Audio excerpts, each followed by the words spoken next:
Right, ఇక సంబంధం లేని విషయాలు మాట్లాడితే బోడిగుండు గీస్తామని అలాగే మాకాలికి ముడిపెట్టకు అని చెప్పేసి మనం తరచూ అంటుంటాం. కానీ అక్కడ గుండుకు ఉపాధి హామీ హాజరుకు ముడిపట్టారు. ఈ ఘటన మహబూబ్నగర్ జిల్లా ఇనుగుర్తి మండలం కోమటిపల్లిలో చోటు చేసుకుంది. గ్రామానికి చెందినటువంటి మల్యాల శ్రీనివాస్ కొండగట్టుకు వెళ్లాడు. స్వామికి తలనీలాలు సమర్పించాడు.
రైట్,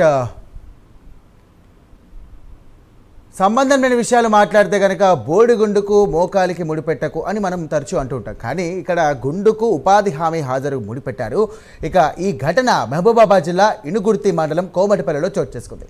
గ్రామానికి చెందినటువంటి మల్యాల శ్రీనివాస్ కొండగట్టుకు వెళ్లాడు. స్వామికి తలనీలాలు సమర్పించాడు. ఇక అక్కడి నుండి ఊరికి వెళ్ళాక గుండుతో ఉపాధి హామీ పనికి వెళ్ళాడు.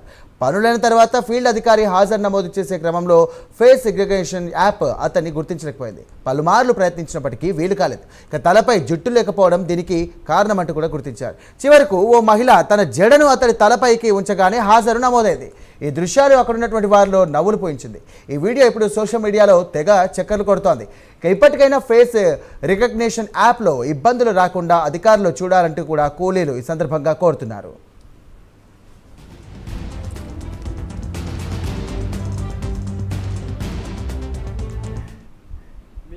వచ్చేసి పనికి వెళ్ళిన చోట చాలా సన్నివేశాలు జరిగినాయి.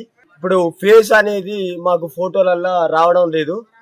ఫోటోలో ఎందుకంటే మేము మొక్కుబళ్ళకని దేవుళ్ళ కాడికి వెళ్తే ఆ గుండు చేపించుకోవడం అవుతుంది, మా మొక్కుబళ్ళు ఒప్పి చెప్పుకోవడం అవుతుంది. ఇదంతా జరుగుతుంది. దుక్కులు దున్నించుకుంటాను, ఇదంతా చేస్తాను. మాకు ఇప్పుడు మాత్రమే రెస్ట్ దొరుకుతుంది. మాకు ఆసాములందరికీ, రైతులకు అందరికి. తిరుపతికి వెళ్తే ఏం జరిగిందంటే మేము మొక్కుబడి ఒప్పి చెప్పి వచ్చినాక మాకు గుండు ఉన్నది అనే చేత మాకు ఇక్కడ ఉపాధి హామీ పథకం వల్ల మాకు పేరు రావడం వల్ల మేము పోయి పని చేస్తే మా ఫేస్ పడడం అయితే ఫేస్ పడతలేదు. ఇదంతా పడుతుంటే మా మొడగళ్ళకు మా చెంపలు, మా చేతులు, మా అన్ని గుంజుకపోవడం ఇదంతా జరిగింది. జరగడం వల్ల ఏం జరిగిందంటే మేము పౌడర్లు చల్లుకొని పోవాల్సి వస్తుంది. ఓ 10 రూపాయల పౌడర్ పట్టుకొని, పాండ్స్ పౌడర్ పట్టుకొని పోయి పూసుకొని, ముఖానికి పూసుకొని మేము పోయి అక్కడ ఫోటోలు దిగాల సందర్భం ఎదురవుతుంది. కేంద్ర ప్రభుత్వం ఏం చేయాలంటే ఏలు ముద్ర మేమైతే ఆసాములో మేము పనిచేయండి, కూటగాడితేనే పాట పాడుతుంది.